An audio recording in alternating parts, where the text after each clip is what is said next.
pero acordémonos que nuestra vocación es un hub logístico y debemos de tal manera seguir planificando de esa manera. Ese es el primer concepto que yo veo que ambos han dicho. Lo segundo que es bien importante es que acordémonos que el ciclo de la niña y el niño se repite. Y la vez pasada, en conjunto con todos los que estamos aquí, pudimos mantener el hub logístico funcionando. La pregunta sería, ¿qué pasa si Río Indio se atrasa? ¿Qué pasa si Río Indio no llega a tiempo? ¿Le daremos excusa a otras personas de decir que no sabemos operar el canal? Creo que el tema de Río Indio está sobre la palestra y creo que es muy importante. Y lo otro, hay factores que no controlamos, como se dieron cuenta. Hay factores que sí controlamos. Lo que controlamos tiene que ver con seguir invirtiendo en aquellos proyectos que generan beneficios en el país, priorizar de ellos, tales como uno es Río Indio, que hay que resolverlo, el desarrollo del West Bank, del Canal de Panamá, la conexión entre los puertos y mantener todo eso que nos hace a nosotros bien fuerte y poder incursionar quizás en algunas de las otras alternativas que se han planteado como nearshoring. Es decir, no perdemos el foco, porque una de las cosas que tendemos es preocuparnos de los problemas que no controlamos y lo usamos como excusa para no seguir haciendo los proyectos que son necesarios en este sentido. Y el último tema que dijo John, que yo creo que es súper importante.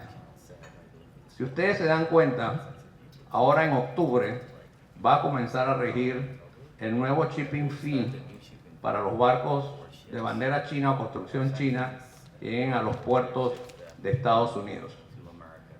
Esto tiene una excepción que es para los barcos del Caribe, los barcos de Sudamérica y aquellos que tengan tonelaje, capacidad de menos de 4.000 TEUs. Eso da una gran ventaja porque hoy las líneas navieras están tirando números entre cómo van a mover esa carga, si será factible moverla directamente pagando el impuesto o utilizando barcos de otra bandera o utilizando, como John lo acaba de decir, centros de transbordo en diferentes áreas de la región. Esa es una realidad y va a estar en función de los números y dónde salga más barato hacer esto.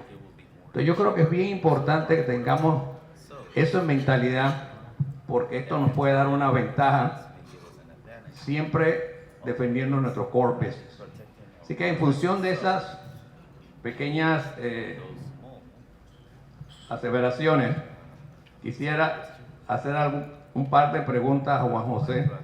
Quizás ya se lo hicieron, pero básicamente es ¿cómo evalúas el grado de exposición entre choques externos y qué implicación podría tener una contracción en su desempeño sobre el crecimiento económico de Panamá, sobre todo la interrelación que hay entre el PIB y todo el sector marítimo de Panamá?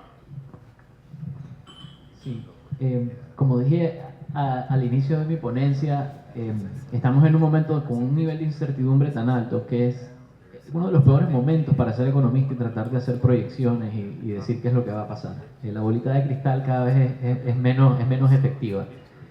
Sin embargo, creo que sí es bastante clara la dirección del vector que es de contracción económica en términos del efecto neto que pueda tener en la región las medidas tarifarias de la administración. Eso es un fact. No hay, creo, hasta ahora un solo modelo que diga que en lo agregado el impacto sería positivo. Sí creo que es importantísimo mencionar que, como mencionaba, hay siempre oportunidades que se generan en estos momentos de cambio, ¿no? En momentos de transición o momentos de incertidumbre. Creo que en Panamá es muy importante señalar que el crecimiento, como dije antes, no solo es importante por el crecimiento, por el performance económico, es un tema social y es un tema fiscal. El crecimiento económico permite que hayan esas inversiones importantes en el sector social, pero además es lo que permite que existe ese CAPEX que te permite tener las ventajas o mantener y solidificar las ventajas comparativas que tienes. En una coyuntura en la cual tienes contracción, tu denominador de la fracción de endeudamiento donde tienes básicamente deuda y la economía, el tamaño de la economía, que es el PIB. Si ese PIB no crece a la misma velocidad o más que el numerador, se va a incrementar el nivel de endeudamiento. Y eso sí puede encarecer operaciones en el sentido financiero. Cuando tú tienes ese efecto y digamos, se sale de control un poco el nivel de endeudamiento, vas a comandar costos más altos a la hora de emitir deuda, que es necesaria para financiar todos estos proyectos. Entonces sí, creo que hay varios canales, para contestar la pregunta, hay varios canales a través de los cuales se puede dar el impacto. Uno más logístico, por así decirlo, que es la posibilidad de que este cambio, creo que no estamos ahí, pero hay una posibilidad de que esta coyuntura actual se traduzca en un cambio permanente y una baja permanente en el comercio internacional. Creo que es un escenario poco probable, pero hay que tener en cuenta el nivel de dependencia que tiene la actividad económica de esta actividad. Entonces es un riesgo que en ese sentido es un poco más alto en Panamá que en otros países. Por otro lado, Panamá crece más rápido que la región, tiene las ventajas estratégicas digamos, de la formación bruta de capital y de las instalaciones logísticas que ya tiene. Y además tiene unas capacidades de atraer inversión que han sido probadas a lo largo de las últimas décadas. Si Panamá se concentra en mantener esas ventajas, creo que se puede transformar este momento en una oportunidad y capearse un poco de esos impactos que puede haber a nivel macro. Okay. John, well, maybe I need translator. No, I think that we have to thank John for a very good fact presentation regarding the Panama Canal. I think it was a very good presentation. But now, since you talk about the Panama Canal, the question will be, based on all these tensions, all these political, international tensions that we have under the waterway, how do we keep relevance of the Panama Canal and we keep the Panama Canal being an important trade route for world commerce? What would be your advice? Well, I think first just doing the best job one can is trying to understand what any rules coming out are, and that I look at container shipping as a system that works best when everybody knows what's going on, and it works most efficiently when everything kind of is, every week is a repeat of the week before. And with everything that's going on now, it's been very confusing for carriers and shippers who really don't have much control over what the rules are going to be. They might not like them, just like the Panama might not like a lot of things, you know. But if you have no control over those, the best thing to do is just to understand them as best you can and adapt as best you can. So again, it kind of comes back to factually looking at what's going on. I do think I see within this change all sorts of opportunities, you know, with the people changing deployments and maybe even changing flags. You know, there could be an opportunity for, you know, even more Panamanian flag vessels. You know, I think what's also important is to be out there doing your analysis and kind of making sure that the carriers are aware of what you've done, you know, putting together data, kind of showing, you know, different transshipment scenarios and what the miles are. I always found in the U.S. the ports that one of the things that contributed to this eastward shift was ports in America that, you know, were kind of a different structure and operating ports with container shipping expertise doing the numbers and putting together kind of an impressive analysis and showing that to carriers. So it's kind of a push-pull strategy, but it all starts with trying to, as best you can, understand what the actual rules are, and that unfortunately is difficult right now. But it, I think I've often found, and even to use by analogy, my researching the Panama Canal, I knew a fair amount about the history and the building and the French failure and but as I dug into it, I learned more, and I found throughout my career in things that are important when you really kind of say, okay, I know something about this, but let me make sure I understand everything. So I think reading in detail all of the things coming out from the USTR, all of the elements of their current plan is the way to go. And again, I keep on going back to the template of the expansion, which was to me a wonderful example. And quite frankly, I look at some of the things being said about the canal. Had the U.S. First, there's no indication that the Panamanian management hasn't been anything but excellent. Had hypothetically the U.S. continued to manage the canal, it's probably pretty hard to think that the U.S. government would have ponied up $5 billion to expand it. That probably would have met with some political resistance. The fact that Panama did that is hats off to them. It was looking at the facts. So I think that's the route to take. As best you can understand the facts and come up with scenarios that you can take advantage of that or benefit from that. Thank you, John. Una última pregunta para cada uno. Vamos a ver, como tú ves, si Panamá hay una canción de Rubén Blades que se llama Decisiones.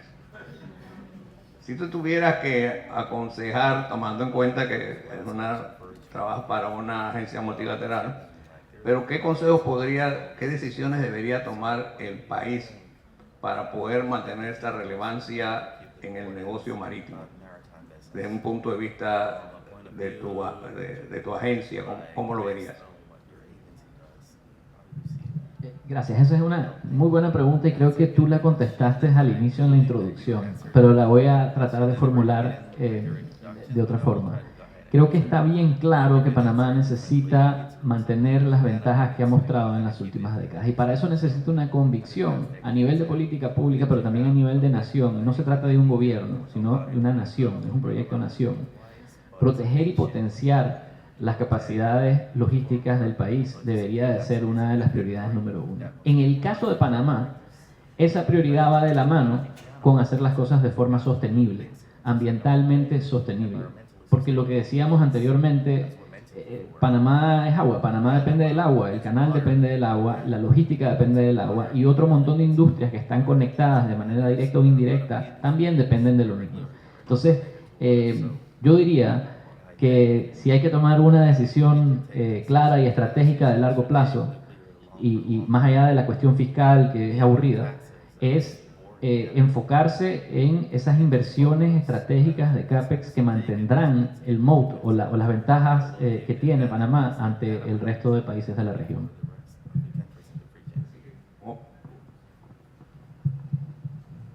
Como pueden ver, el mundo logístico tiene que ver mucho con el agua. John, based on everything that you've seen during your visit in Panama, how can you, this is a $2 million question, and I only have $5 to pay you for the answer. But at the end, how can you see, how can we, when we see this threat or things developing, how can we prepare ourselves? What type of studies or what type of advice you give us so we can be prepared to on this unpredictable world, to try to figure out and be able to protect our model of Panama on all these things that happen? I know you have mentioned some already, but if you can summarize exactly, if you were here and giving advice, what you would say is how can we shield our model on, when I say our model is of everybody business here, our flag and the canal, how can we protect and shield from all these impacts that, of course, we don't control, but they're gonna come? Well, I think the best way is to kind of look out over the horizon and look at all of the potential threats or competitors, if you will, to your model. Something that would change that. I mean, that includes, and I'm sure it's already being done, but what's going on with the Suez Canal? Of course, the Suez Canal has gone through its own disruption with this extraordinary problems related to the Red Sea. But understanding the economics of the Suez Canal, understanding, when does it become, what is the issue in terms of, even bigger container ships that say, well, if somebody decides they want to have 20,000 TEU container ships go from Asia to the East Coast, they're going to choose the Suez Canal. What's involved? Is there some potential? What are the economics of, if that moves of, doing a further expansion? Kind of just looking at, bringing in experts like Juan or people with his qualifications to assist in, what are the threats? But I guess more important than anything in times like now is maintaining flexibility. I think there's going to be, based on the current plans and the tariffs, and there's going to be some real chance with the transshipment, but there very well might be some further rule changes that say, we're not going to allow just a transshipment of the same container, but when that occurs, that what you can do then is look into are there products that could move in a unfinished state to Panama, taken out of the container and finished here and then shipped, and that becomes not a transshipment. There's legal cases there. If you change the product, and there's really no way, I don't think, that somebody could kind of change that. So it's worth kind of taking a look at, well, what are the things that go through the canal in terms of products, and what are the industries that lend itself to some added advantage. Kind of in my operating days in Puerto Rico, I used to, without success, but anytime I'd have a chance to meet the governor of Puerto Rico, because it was such an imbalanced trade, and 5 times as much cargo came down as went back, I was constantly saying the greatest unused asset in Puerto Rico is all the empty space going back, and it doesn't work for everything. But I kept on pushing the notion of something that can easily be done, assembling lawn chairs or some a product that makes use of that space. So I think it kind of starts with as detailed an inventory of the benefits, and kind of looking at the threats, and then looking again in this transshipment situation, what are the things that, because it is, one of the first things that I think is probably already happening related to the tariffs is companies and manufacturers are looking, okay, we can't be made in China, what's the ability to send that product so it legally, is finished in a Vietnam or a Cambodia or wherever, and again, that's allowed. That's different economics, but all of a sudden, when you're looking at 145% tariff, you've got a lot to work with, and so I think the key is flexibility, and just realizing we're moving into an era of some pretty big changes, and what we've kind of assumed. So it's just worth kind of refreshing what we know, kind of a top to bottom. These are the strengths, these are the risks, these are the opportunities. Thank you, John. Bueno, con esto tenía 2 preguntas más, pero como prometimos, iba hablando de flexibilidad. de que iban a llegar a su oficina antes de las 10. No sé, yo no tengo más nada que decirles. Si se dan cuenta, hay una tarea que hacer. Hay dos departamentos. Hay un departamento de quejas y hay un departamento de hacer. Ustedes tienen que definir en cuál de los dos departamentos quieren mover sus empresas hacia adelante. Muchas gracias.